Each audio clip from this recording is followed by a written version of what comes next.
May nagsend sa akin ng picture na kasama ng GF ko yung sabi niyang iiwasan niya na.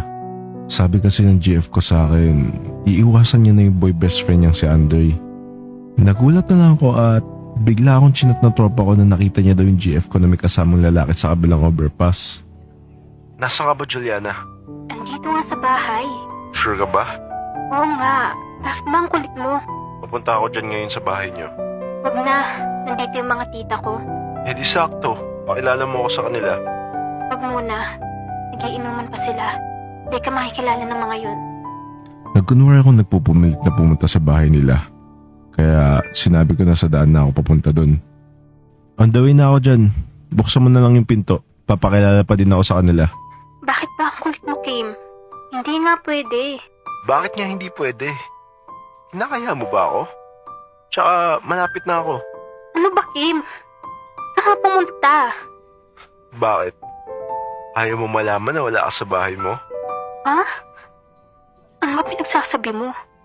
Ba't ayaw mo na lang sabihin na sa kabilang overpass ka? Kasama mo pa si Aldray.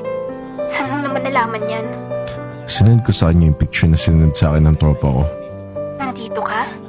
Baka nakakalimutan mo, Juliana. Marami akong tropa dito sa atin. Napakapakailamera naman ng mga tropa mo.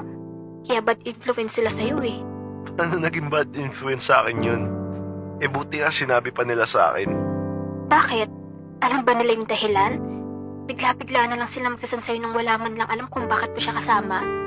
Ang tapang mo naman para mang gaslight pa sa mga tropa ko. Ikaw na nga itong mali, ikaw pa itong matapang. Sinamahan ko lang sa Aldray kasi namatay lola niya. Ay wow, may pa-comfort pala si Idol. Napaka-immature mo talaga, Kim. Ako pa yung immature. Ikaw lang naman tong lumalabag sa pangako natin. Kim, namatayan siya ng lola niya.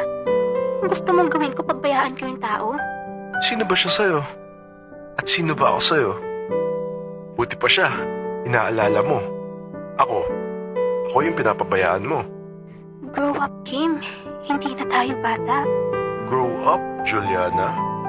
Hindi na tayo bata. Ewan ko sa'yo, Kim. Kung ganyan ka nang lagi, mabuti pang maghiwalay na lang tayo. Alam mo, nakaampasa na kita hihiwalayan eh. Dapat pala ginawa ko na kaagad. Binlock ako ni Juliana sa messenger nun at sa lahat ng kontak namin sa isa't isa. At nung gabing yun, nag-aya ulit ako ng inuman sa mga tropa ko. Mga tol, inuman. Oh, kala ko hindi ka naiinom. Di ba may usapan kayo ni Juliana? Kasama niyo na naman yung lalaki, tol. Sabi na eh. Sige, ako bahala sa'yo. Nag-set up ng inuman yung tropa ko. At kasama na naman si Gibo. Matik na naman yan na may kasamang babae na pupunta.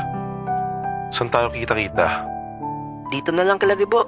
May babae na naman dyan eh. Bakit? May kayo pa ba? Wala na. Kanina lang.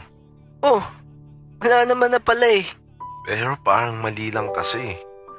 Tol, wala na kayo. Siya nga kayo palang pinagpalit ka na niya kaagad eh. Tas ikaw pa tong magsasabi na mali? Wala ka naman liligawan sa inuman. Sige. Papunta na ako. Pagpunta ko doon kila Gibo, may 4 kagad na babae nandun.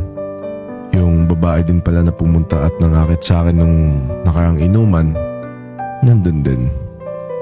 Pakiramdam ko may mali eh. Pero mas pinilit ko na lang pumunta.